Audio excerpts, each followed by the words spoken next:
Hello, welcome to the Belong Collective. We're so happy you're with us.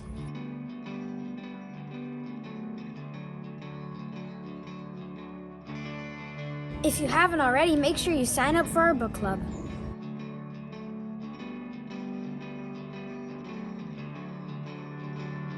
We have a new t-shirt for sale and it's really cool. Go to our website and order yours today.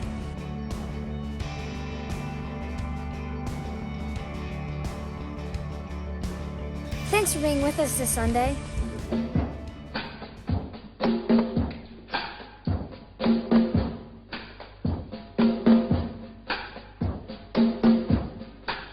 She said the whale swallowed Jonah out in the deep blue sea. Sometime I get that old funny feeling that same old whale shall swallow me.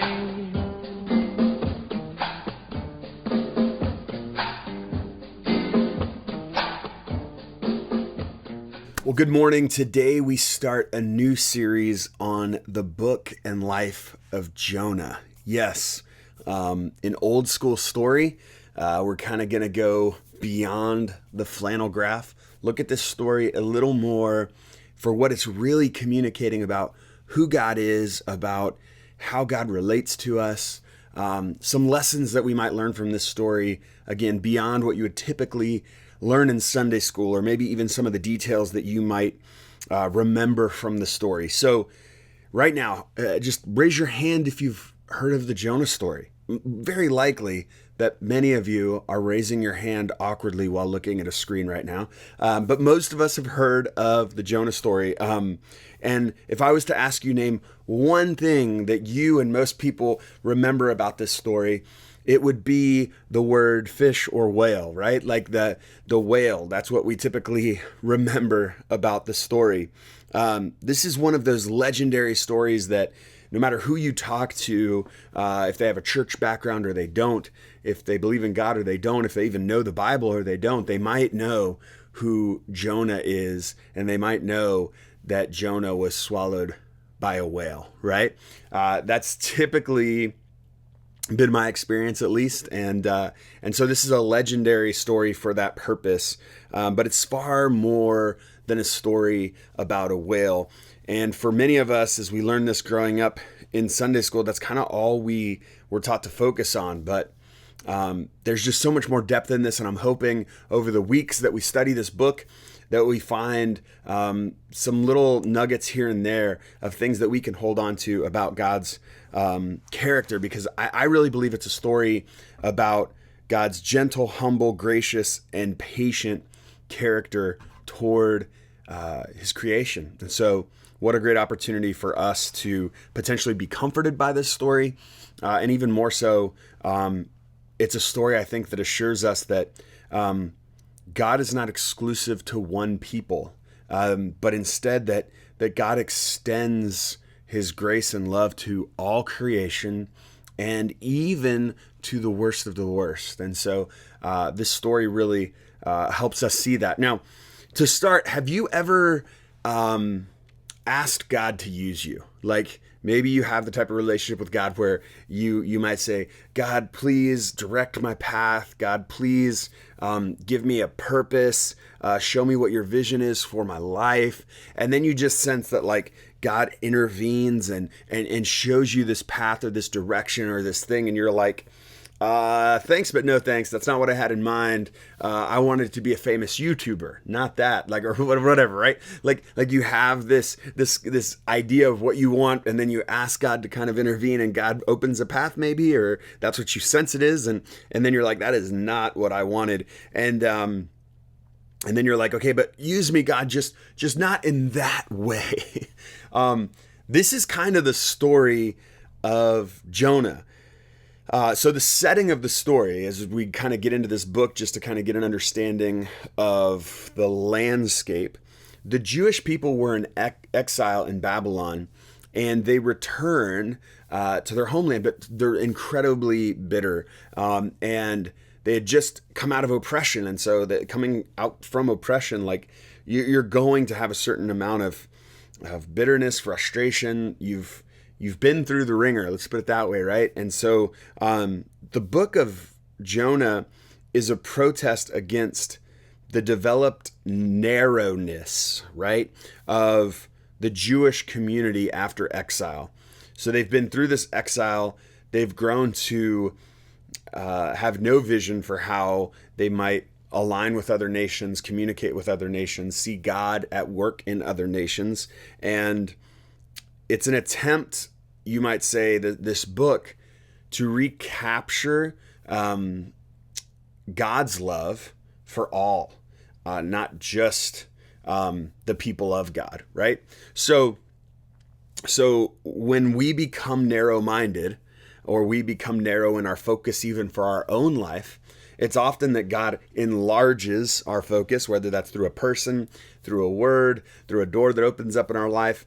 God enlarges, and sometimes that enlargement and that lack of exclusivity toward the thing or the person or the people or the way that we're used to can sometimes be met with resistance, right? If God's ever enlarged your vision, even let's just even think theologically, like you begin to get a bigger picture, sometimes you resist that. You're like, I can't go that direction. Or maybe God gives you a vision that, this people group that you've traditionally thought don't belong, they do belong. And here's what that looks like. And you're like, whoa, this is too much for me. I'm pushing back against that. And so the Lord is reminding the Jewish people at this time through this book, and you'll see this as we read through it, that they are to be a light to all nations. Like that they are to be God's extension of love, grace, humility to these people. And so Jonah in this story, because that's kind of the setting of the people of God at the time,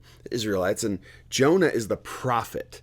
So when God speaks at this time and place in history, God uses prophets, and a prophet would patiently wait for the word of God.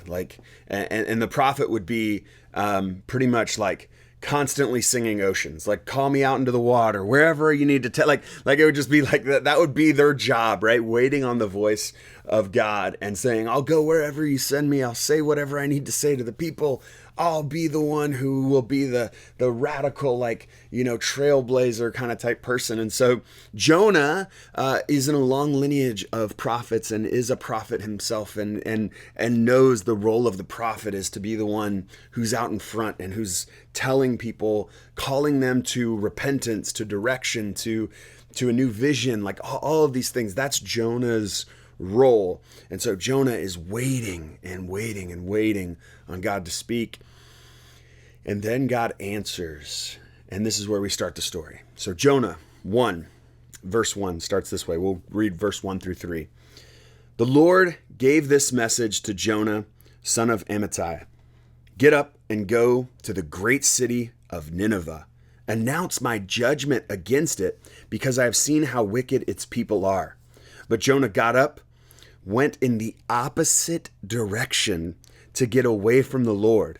He went down to the port of Joppa, where he found a ship leaving for Tarshish. He bought a ticket and went on board, hoping to escape from the Lord by sailing to Tarshish. Now, first, I think what's so interesting is God tells Jonah to go, and and he's like, I'm going to go the opposite direction. And I'm going to run from God.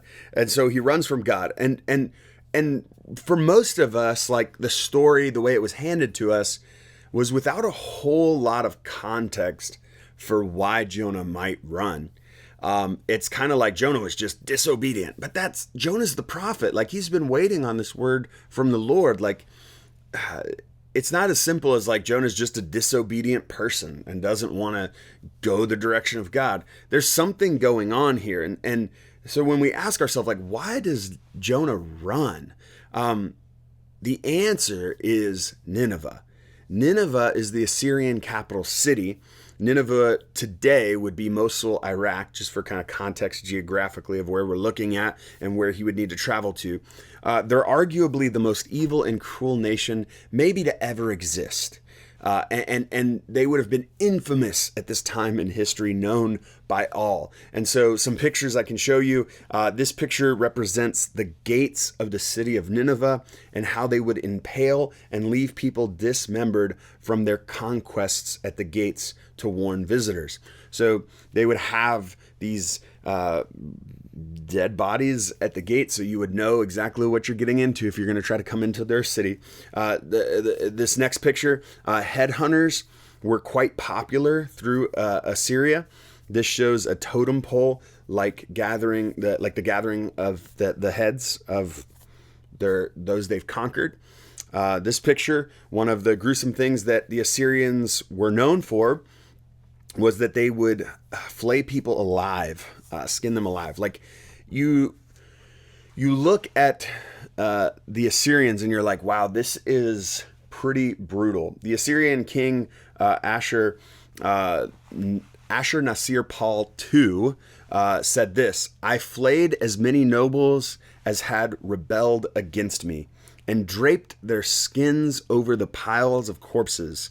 Some I spread out within the pile, some I erected on stakes upon the pile. I flayed many right through the land and draped their skins over the walls. There is actually a historical blog I found that said that the Assyrians made Game of Thrones violence look PG. Like that the Assyrians and their level of violence and how just typical it was and how celebrated it was and how just brutal they were makes Game of Thrones look PG. And so as you continue to look at images here impaled on stakes, you can see headhunters doing their job standing amidst decapitated bodies. Now, I ask you, how many of you, after seeing these images, want to go on vacation in Nineveh at this time? No. Now, how many of you are like, well, it's not a vacation, God's sending him. But like, the truth is like, whether it's vacation, whether it's purpose, mission, like, we might run the opposite direction too. So let's not be too hard on Jonah in this story. I think sometimes we immediately get really hard on Jonah without realizing the context is of all the places God might send Jonah, this might be the one place that would be like, wow, I don't think I can go there. There are none more violent than this people. God is making it unmistakably clear that his love goes further than just his people, that the love of God is for all people, even a foreign, wicked, terrible, violent, evil nation like this, like Nineveh, this capital city, the Assyrians. Like, Jonah gets a bad rep sometimes, but he's not ready for this reality. He's not ready for God to be this expansive, right? That God's love would be this expansive. He's not quite ready for it. So for us, let's just start here for a point that we might make as we just are reading this book and kind of going to make some points throughout it. God doesn't always give us an easy calling. We'll just start here. God doesn't always give us an easy calling. Now, we're not all necessarily in the position of a prophet like Jonah, but the truth of the matter is like, even when God is working to expand our worldview or open us up to a new opportunity in our life or draw us into forgiving the person that we've struggled so long to forgive. We could go on and on with all different kinds of scenarios, but the truth of the matter is God doesn't always give us an easy calling. We think like call me out into the waters, like, God, I'll go wherever you want to go. Like, let's do this. And like, that's not easy. Like, that can be hard. If we're really going to pray that, sing that, want that, desire that, we better be ready for the potential for a really challenging calling, for something that's going to potentially mean like sacrifice, and not just sacrifice. In this case for Jonah, he's like, if I go there, they're going to kill me. I'm going to lose my life. And so he hears this calling and he wants to run and get on this boat headed for Spain. That's, modern day Tarshish is Spain. So he gets a ticket and he wants to go the opposite direction because he's afraid. He's uncertain. We have to acknowledge that in the story, we are Jonah. I think sometimes in the story, we love to find ourselves in the critique of Jonah, that like, oh, Jonah didn't catch the vision for who God is. But the truth of the matter is, like, if we're Jonah, we also have to acknowledge that, like, it's our knee-jerk gut reaction to run when it gets hard, or to run when we can't grasp the expansive vision that God has for his kingdom. And so the story continues, verses 4-6 in chapter 1. But the Lord hurled a powerful wind over the sea, causing a violent storm that threatened to break the ship apart. Fearing for their lives, the desperate sailors shouted to their gods for help and threw the cargo overboard to lighten the ship. But all the time, Jonah was sound asleep down in the hold. "How can you sleep at a time like this?" the captain shouted. "Get up, pray to your God. Maybe he will pay attention to us and spare our lives." So there's this mighty storm that arises. The storm becomes so powerful that even the captain doesn't see the storm as natural. Like, in this particular time, in this particular, geographical area, the assumption would be that a storm like this would not be something you would be anticipating. So the captain is seeing it as supernatural. But even if the captain has ran into storms like this before, everything weather related in the Old Testament, in the ancient world in general, was seen to be something that the gods or God was sending. It was attributed to God. So if it was bad and violent and it was putting your life at risk, then God must be angry, like the gods must be angry, like this kind of imagery. And so it's attributed to God that what's happening here. Now, we don't know why Jonah's in the bottom asleep. It could be that he knows he's running and he knows and he's, depressed. I don't know, because he got the wrong calling, the calling he didn't anticipate. I don't know. It could be that the winds have been violent for a while and he's seasick as he's in the bottom, and some scholars have said that, but he went below, he fell asleep, or it could be that he's maybe even in hiding because he doesn't want to be out there. Either way, the captain goes to him and says, "Start praying to your gods." The captain and the crew are covering all their bases. Jonah might very well be the only monotheist on the boat. It's very likely that so monotheism being belief in one God and polytheism being belief in multiple gods. It's very likely that the people on this ship believe in multiple gods, and the captain is like, "I don't care what God you're praying to, please pray. We need to cover all of our bases and make sure every god, determining which God is doing this to us." And praying is probably the last thing Jonah wants to do, right? Because he's running from God, not trying to communicate with him right now. Because he knows what the answer is. He knows why this storm maybe is there. And so Jonah is beginning to learn the hard way that you can't run from God, right? Like, even when God gives you a calling that's not easy, that's a difficult maybe calling, like, you can't run from God. So I'm going to put that up here, and then we're going to talk a little bit about what I mean by that. You can't run from God. Now, I understand you can run from God. That's exactly what Jonah's doing. I'm just saying, no matter how far you run, I think God is still going to be there. That God is still going to be pursuing you. That God doesn't give up. Even in the story of the prodigal son, where you might say the father is passive, the father is waiting for the son to return. There's this image that, like, in the story, if the father in that story is God, the father's looking out past the land, waiting for the son's return. So like, even when we run, there's this image that like the door's always open to come back, or that God is pursuing us even in our wandering, even in our running. And so like, Jonah's learning this hard lesson that like, you can't run from God. And if your role is prophet, if that's the role you've stepped into and you know what that role is, like, it's even harder to run from God. And so the story continues, Jonah 1:7. Then the crew cast lots to see which of them had offended the gods and caused this terrible storm. When they did this, the lots identified Jonah as the culprit.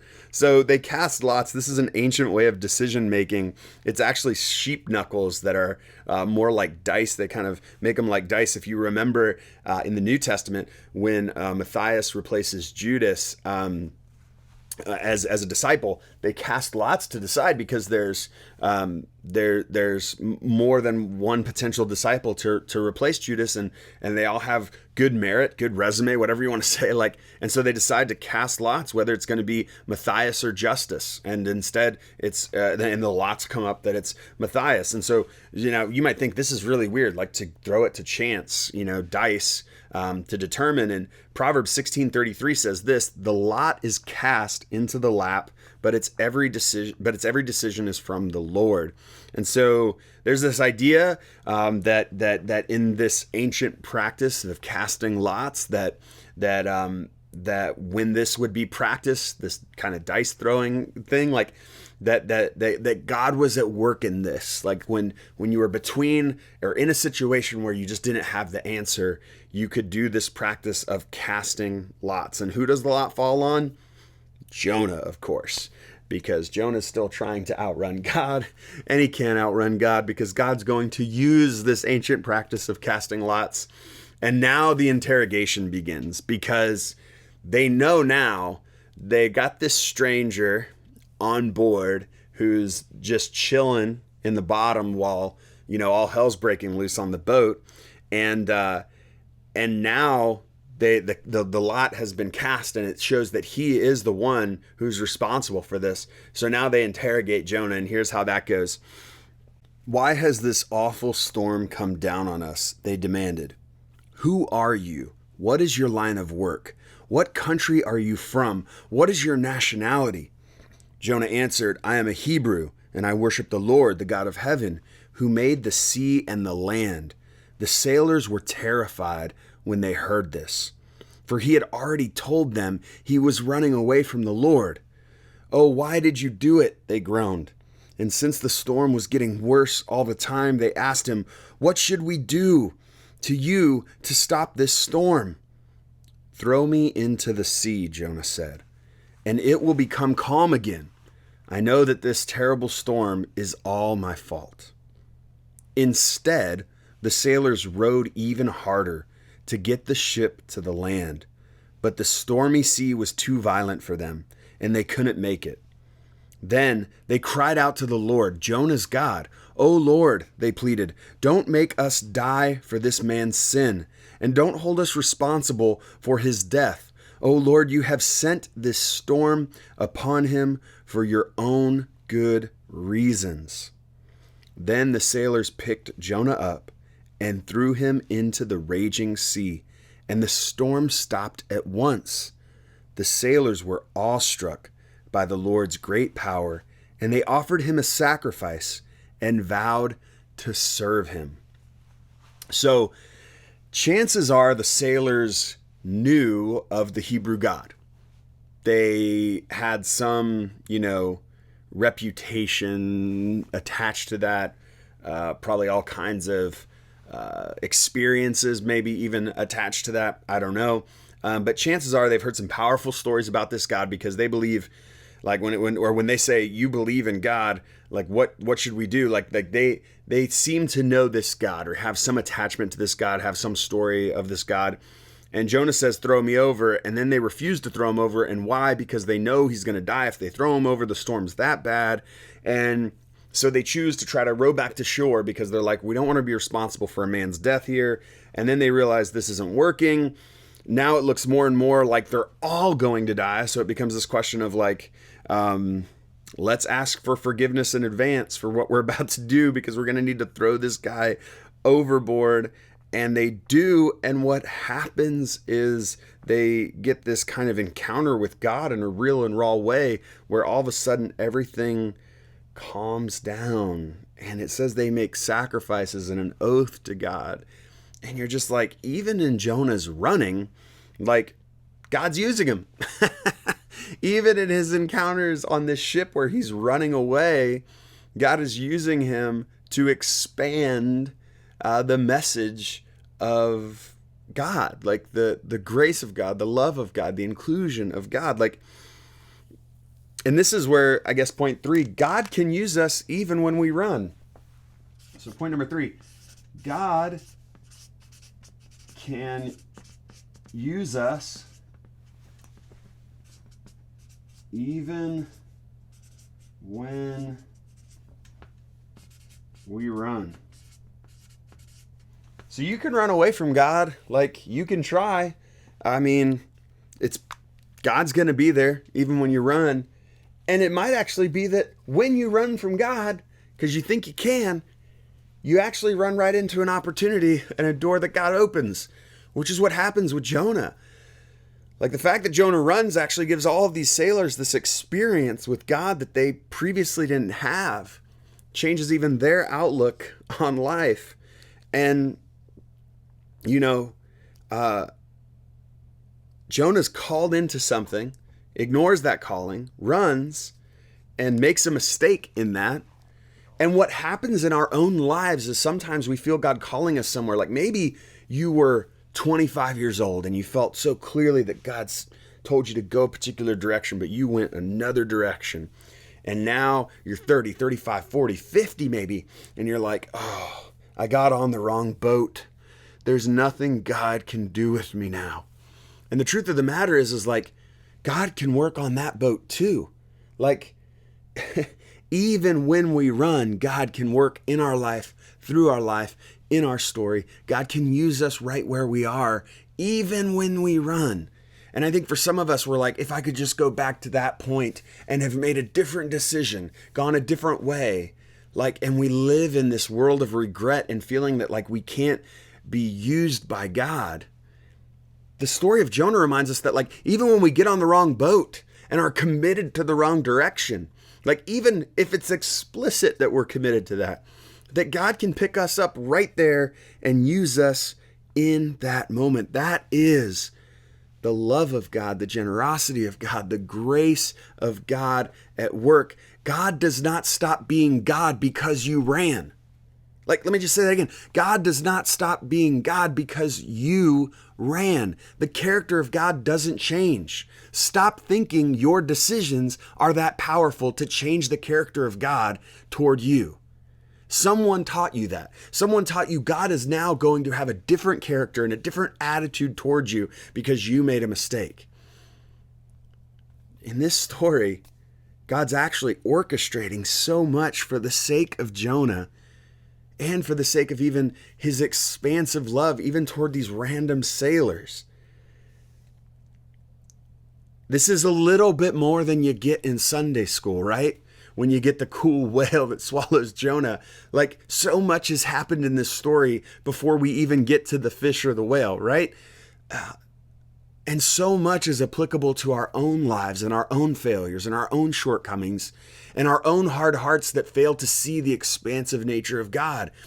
And so as we sometimes, like, run from God, as you do it again in the future, because you will, don't forget that, like, when it like snaps in that, like, oh, I got on the wrong boat. Don't forget that, like, even in that moment, God can use you on the wrong boat. Like, that doesn't mean like we want to run from God, but it just means that if we find ourselves in that place, let's not feel like we got to go all the way back to the starting line. God picks us up right where we are and moves us to the place he desires us. And so why doesn't the story of Jonah end here? He's thrown overboard and he dies in the water because, again, God has a plan for Jonah. God has a purpose for Jonah. God has a desire to even redeem Jonah's decisions because God is patient with us. This is so important. Look, when Paul describes love, Paul says love is patient. Remember, the scriptures also say God is love. God is patient with us, even in our wandering. So many of us have been taught God gives us what we deserve. We get what we deserve. No. God is love, and love is patient. And in this story, God is incredibly patient toward Jonah. He's patient with Nineveh because they're incredibly violent, and he is going to desire that they repent. He's going to give them a potential for grace. There's a little bit of spoiler alert in this story. He's patient with Jonah as he runs the opposite direction because he doesn't believe in the transformation of the Assyrian people. Also, probably for preservation of his own life, doesn't want to die, especially in the way that he might die if he goes into that culture. He's being patient with both of them. And here's what you need to hear today, I think. God's being patient with you. We sometimes don't give ourselves that grace, that reality that where we find ourselves in the story, whether we want to identify, as Assyria or whether we want to identify as Jonah or even the sailors, whatever character you choose in the story, God's being patient toward all of them. And so God's patience is with us because God is love. The more we can embrace that and even see that in the Old Testament. The Old Testament is where we get some of these images of God that sometimes make it so hard for us to believe God is love. But when we look deeper, we see a loving God at work in the midst of a very messed up world and a very messed up system. And look, that's no different than today. We see the God of love at work in a very messed up world and a very messed up system. And so we see God's patience on display here because also Jonah doesn't just die. The story doesn't end here. The last verse of this chapter reads this way. Now the Lord provided. I just want to pause there. The Lord provided. What happens next is because the Lord provided it. Okay? Now the Lord provided a huge fish to swallow Jonah. And Jonah was in the belly of the fish for 3 days and 3 nights. So, our fourth and final point for today.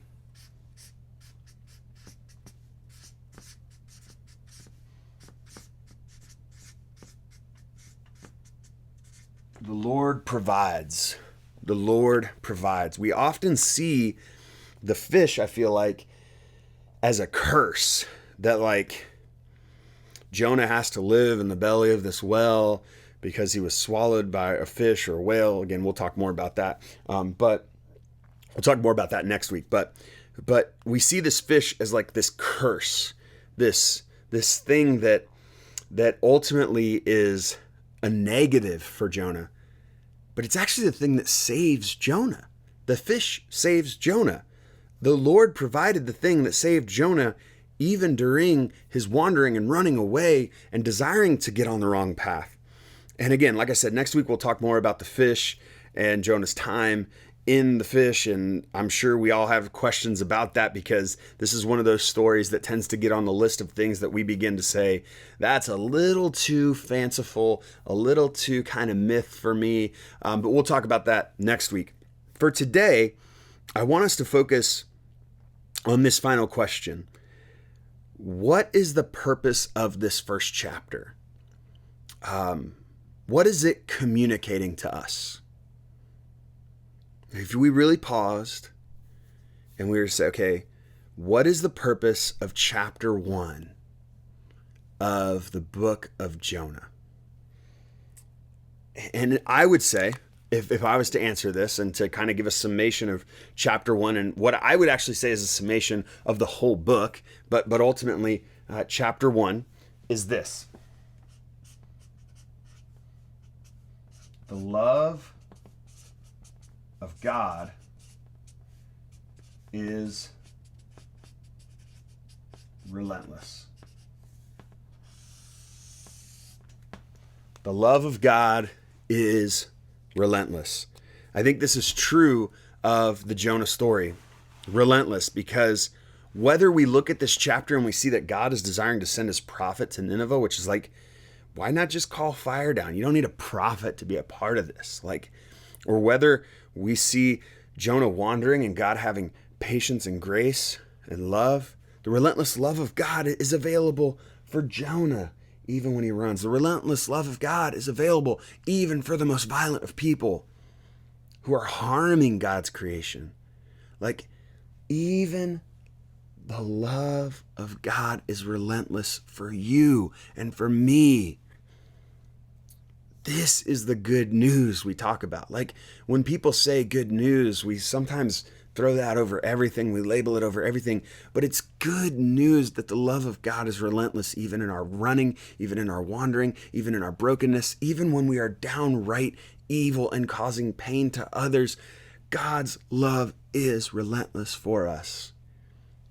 This is why the Jonah story, I think, matters. Why, if we go beyond the flannel graph, right? Like, if we get beyond just the Sunday school version of the story, we can see something deeper happening here that roots our faith even more. Not because we believe someone, like, look at this. You don't even have to believe Jonah lived in the belly of a whale for 3 days, right? And 3 nights to be like, wow, there's so much richness in chapter 1 of the book of Jonah. We're not even through the book, and you can be like, wow, I can take so much comfort and apply so much to my life just from chapter 1.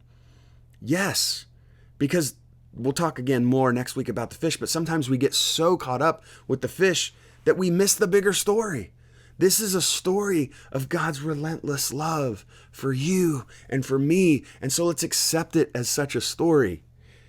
And let's believe that even when we run, that God can use us in that place, and that ultimately the Lord's going to provide for us. The Lord is going to provide out of that love, that relentless love. Let's pray. Good and gracious God, shower us with your relentless love this week.